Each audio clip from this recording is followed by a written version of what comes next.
UP के रण में दिग्गज चुनावी मैदान में उतरे हुए हैं। करहल सीट पर दिग्गजों ने कमान संभाली है।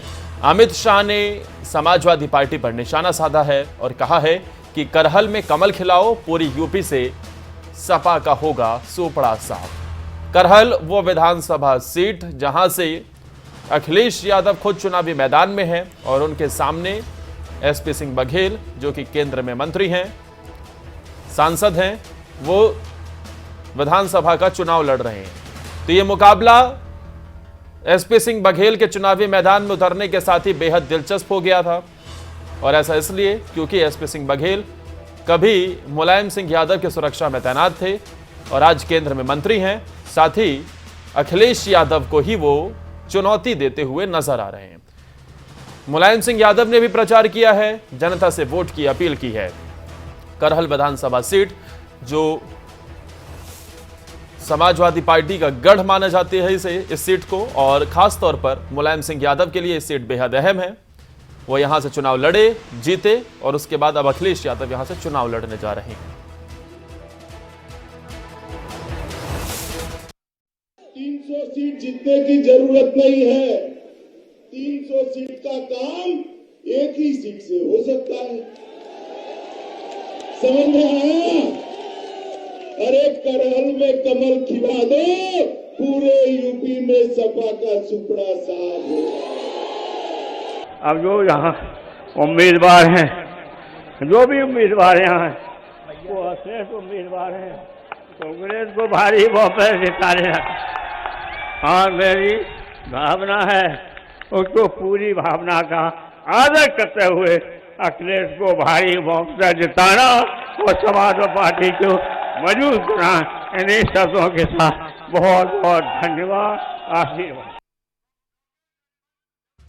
महत्व सभी पार्टियों की तरफ से समझा जा रहा है। शायद इसी वजह से वहां पर गृह मंत्री अमित शाह वोट की अपील करते हुए ये भी कहते हैं कि करहल सीट पर अगर समाजवादी पार्टी हारती है, समाजवादी पार्टी यहां से बीजेपी का कमल खिलता है, तो जाहिर सी बात है पूरे राज्य से, पूरे सूबे से ही समाजवादी पार्टी का सोपड़ा साफ हो जाएगा। तो वहीं पर मुलायम सिंह यादव भी चुनावी कमान संभालते हुए नजर आए। हमारे साथ न्यूज रूम से हमारी सहयोगी ज्योति सांगवान सीधा जुड़ी हुई हैं। ज्योति, करहल विधानसभा सीट, इस सीट का महत्व सभी पार्टियां समझ रही हैं। शायद गृह मंत्री अमित शाह के इस भाषण में तभी यह सुनाई देने को मिलता है कि वो कहते हैं कि अगर यहां से समाजवादी पार्टी हारती है तो पूरे सूबे से ही सोपड़ा साफ हो जाएगा। मुलायम सिंह यादव, उनकी उम्र लगातार जिस तरीके से हम देख रहे हैं कि बढ़ती हुई जा रही है, ऐसे में करहल विधानसभा सीट जो कि समाजवादी पार्टी का गढ़ है, यादव परिवार का गढ़ है, उन्हें भी इसकी महत्वता पता है और शायद वो भी इसलिए यहां पर चुनावी मैदान में अखिलेश यादव के लिए प्रचार करते हुए दिखाई दिए। बिल्कुल आदर्श, आप भी यूपी की सियासत को बखूबी समझते हैं। इससे पहले कभी नहीं रहा होगा कि करहल में इतनी टफ फाइट, इतना रोचक मुकाबला लगा हो कि अखिलेश यादव प्रचार पर इतना जोर दें या नेताजी को खुद आना पड़े। ये इस बात को लेकर अमित शाह की ओर से निशाना भी साधा गया कि आप तो ये कहते थे कि पर्चा भरने आएंगे, उसके बाद सीधा 10 मार्च को मिलेंगे। आपको खुद भी प्रचार करना पड़ा और बड़े उम्र के आपके जो पिता थे मुलायम सिंह यादव, उनको भी प्रचार के लिए उतारना पड़ा। यानी मुश्किल कितनी हो गई है। इसमें एक चीज ये समझनी होगी कि बीजेपी ने एक बहुत बड़ा दांव हुई इसे कहेंगे कि जिस तरह से एसपी सिंह बघेल को लेकर आए थे आदर्श, ये एक मनोवैज्ञानिक दबाव बनाने की पूरी तरह से कोशिश है अखिलेश यादव पर, और इसमें बीजेपी कहीं ना कहीं कामयाब भी होती नजर आई है। अखिलेश यादव खुद भी प्रचार करने, साथ ही मुलायम सिंह यादव भी आए, उनकी ओर से किसानों की बात की गई, नौजवानों की बात की गई, व्यापारियों की बात की गई कि तीनों के लिए हम काम करेंगे, जो वादे करेंगे वो निभाएंगे। अखिलेश यादव को जिताएं, समाजवादी पार्टी को जिताएं। और अमित शाह को तो हमने सुना, उनके बयान से ये साफ हो गया कि बीजेपी समाजवादी पार्टी पर, समाजवादी पार्टी के मुखिया पर खास तौर पर उनकी सीट को लेकर ही दबाव बनाने की कोशिश में है कि आप करहल में जिता दीजिए, ये पूरे प्रदेश में जीतने जैसा होगा, ये 300 सीटें हासिल करने जैसा होगा, पूरे ही प्रदेश में समाजवादी पार्टी का सुपड़ा हम साफ कर देंगे, ये दावा किया गया है अमित शाह की ओर से। तो इतना रोचक, इतना टफ मुकाबला कभी करहल में नजर नहीं आया।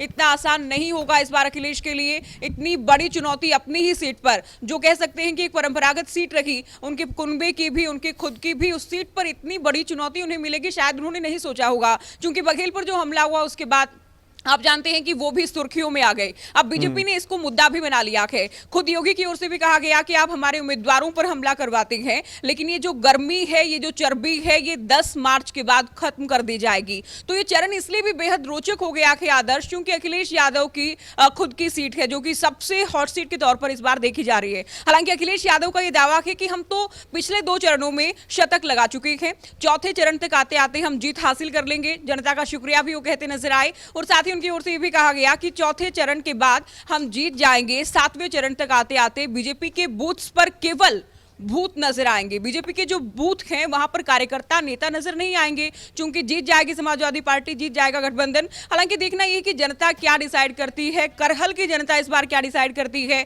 क्योंकि इतना तो क्लियर है कि टफ फाइट है। तभी मैनपुरी से सांसद और मुलायम सिंह यादव जो कि वरिष्ठ नेता हैं पार्टी के, उनको खुद आना पड़ा, क्योंकि सांसद बनने के बाद भी पहला मौका है कि वो मैनपुरी आए हों, करहल आए हों। तो स्थिति क्या है इससे आप समझ सकते हैं। हालांकि उनके आने का कितना असर होगा, शिवपाल यादव भी चूंकि इस बार भतीजे को जिताने के लिए गोलबंदी करने में जुटे हैं, उनका कितना असर होगा। तो पूरे मैनपुरी में, करहल में, या जो 30 ऐसी सीटें जो कि यादव बाहुल्य हैं, यादव निर्णायक स्थिति में रहते हैं। हालांकि पिछली बार कहीं ना कहीं नाराज नजर आए थे समाजवादी पार्टी से, यही कारण रहा कि सरकार में रहते हुए इतना खराब प्रदर्शन पहली बार समाजवादी पार्टी का रहा कि 59 सीटों में से केवल 8 सीटें जीत पाई थी और 30 वो सीटें जो कि यादव बाहुल्य हैं वहां पर केवल 6 सीटें मिल पाई थी। तो इस बार क्या रहेगा करहल का मिजाज, क्या कुछ सोचेंगे, साथ ही यादव बाहुल्य जो सीटें हैं वहां क्या स्थिति रहेगी, इस पर नजर बनी रहेगी आदर्श। जाहिर तौर पर मैनपुरी जिले में पड़ने वाली ये करहल विधानसभा सीट, वैसे तो इसे समाजवादी पार्टी का गढ़ माना जाता रहा, लेकिन जैसे ही अखिलेश यादव को चुनावी मैदान में उन्होंने खुद यहां से लड़ने का ऐलान किया और उनके सामने एसपी सिंह बघेल को बीजेपी ने उतारा, जो कि जिनके गुरु, सियासी गुरु मुलायम सिंह यादव हैं, तो जाहिर तौर पर यह मुकाबला बेहद दिलचस्प हो गया है।